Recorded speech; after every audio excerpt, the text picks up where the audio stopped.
ब्रह्मा जी का प्रभु के दर्शन पाने तक की कथा का वर्णन मैत्रेय जी के मुखार बिंदु से सुनकर विदुर जी बोले, हे मुनिश्रेष्ठ मैत्रेय जी, प्रभु का दर्शन लाभ प्राप्त करने के पश्चात ब्रह्मा जी ने क्या किया? मेरे पूछने का तात्पर्य यह है कि सृष्टि का निर्माण किस प्रकार किया? तब मैत्रेय जी बोले, हे ज्ञानी महात्मा विदुर, आदि अनंत सच्चिदानंद प्रभु सत्य चित्त आनंद ने ब्रह्मा को आदेश दिया और सृष्टि की रचना हेतु सामर्थ्य प्रदान किया, जिससे ब्रह्मा जी को प्रभु के विराट रूप में अग्नि, जल, वायु, आकाश, पृथ्वी दिखाई देने लगी।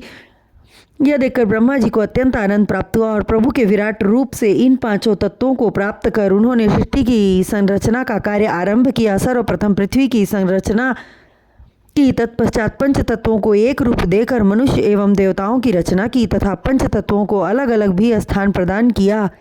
मनुष्य के निर्माण में अपनी मानसिक क्रिया का भी समावेश किया, जिससे वे आवश्यकता अनुसार सुख एवं दुख का अनुभव करें। फिर उस कमल पुष्प को जिस प्रकार विद्यमान थे उसको आधार मानकर 7 भुवन ऊपर तथा 7 भुवन नीचे बनाया। इस तरह 14 भुवनों का निर्माण किया।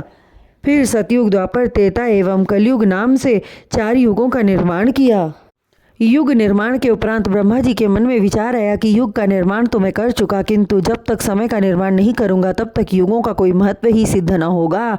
यह सोचकर उन्होंने क्रमशः वर्ष, माह, पक्ष, 1 महीने में 2 पक्ष होते हैं, कृष्ण पक्ष एवं शुक्ल पक्ष, वार अर्थात दिन एवं रात, घड़ी एवं क्षण का निर्माण किया, जिसे समय की संज्ञा उन्होंने प्रदान की। इस समय रूपी निरंतर चक्र के चलते रहने से देवता, मनुष्यों एवं दैत्यों की आयु पूरी होती है, किंतु देवता, दैत्य एवं मनुष्यों की आयु निश्चित करने वाले सृष्टिकर्ता ब्रह्मा जी की आयु भी निश्चित है। ब्रह्मा जी की आयु 100 वर्ष है, किंतु उनकी उम्र का एक दिन 14 मनवंतर के बराबर होता है।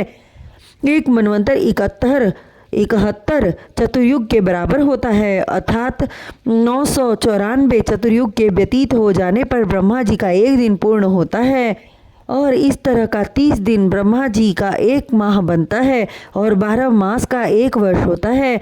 और एक एक करके 100 वर्ष पूरे होने पर ब्रह्मा जी की निर्धारित आयु पूर्ण होती है। दिन के समय ब्रह्मा जी प्राणियों की रचना करते हैं और रात्रि काल का आगमन होते होते सृष्टि का प्रलय हो जाता है। और तत्पश्चात पुनः जब ब्रह्मा जी के दिन का आगमन होता है तब कर्मानुसार प्राणियों को नई योनि प्रदान करते हैं। सृष्टि के रचनाकार ब्रह्मा की भी मृत्यु होती है, अर्थात जब उनके 100 वर्ष पूर्ण हो जाते हैं तब वे भी मृत्यु को प्राप्त होते हैं, किंतु उस समय महाप्रलय का दिन होता है। चारों तरफ अथाह जलराशि का दृश्य होता है। ठीक उसी प्रकार जैसे महासागर के मध्य पहुंचकर प्राणी अपने चारों तरफ दृष्टि घुमाकर देखे, उसे जल के सिवा कुछ भी दिखाई न देगा, ऐसा ही प्रलयंकारी दृश्य महाप्रलय काल में होता है। सब कुछ विलीन हो जाता है, केवल एक शक्ति बचती है, जिसे हम अजन्मा कहते हैं, आदि पुरुष कहते हैं, जो न तो कभी जन्म लेता है और न ही कभी उसकी मृत्यु होती है। हे विदुर जी, यह एक ब्रह्मांड के सृजन एवं प्रलय की कथा मैंने आपको सुनाई है। यदि प्रभु सच्चिदानंद के मन में कभी कोई ब्रह्मांड बनाने का विचार उभरे तो वे क्षण मात्र में हजारों ब्रह्मांड का निर्माण कर सकते हैं और इच्छानुसार पल भर में नाश भी कर सकते हैं। हमारी आँखें जो कुछ भी देख रही हैं, हमारे कान जो कुछ भी सुन रहे हैं, उन सब उन्हीं की देन है। उन्हीं की कृपा से मानव चल फिर रहा है, बोल रहा है। मनुष्य कर्म भी उनकी माया का एक रूप है। अतः प्राणी मात्र को अपने कल्याण हेतु, अपनी मुक्ति हेतु उन्हीं के नाम का ध्यान भजन करना चाहिए। पालनहार अत्यंत कृपालु हैं, उनकी कृपा से भवसागर पार होने में किसी प्रकार की कठिनता न होगी। हे विदुर जी, अब तक मैं आपको ब्रह्मा जी की उत्पत्ति से लेकर सृष्टि रचना का वृत्तांत सुना रहा था, किंतु सृष्टि रचना के पश्चात ब्रह्मा जी ने कौन सा कार्य किया जो प्रभु श्रीहरि को अत्यंत प्रिय लगा? विदुर जी बोले, आप तो ज्ञान के भंडार हैं मैत्रेय जी, आप के समक्ष प्रसंग पूछने की धृष्टता करना मैं उचित नहीं समझता।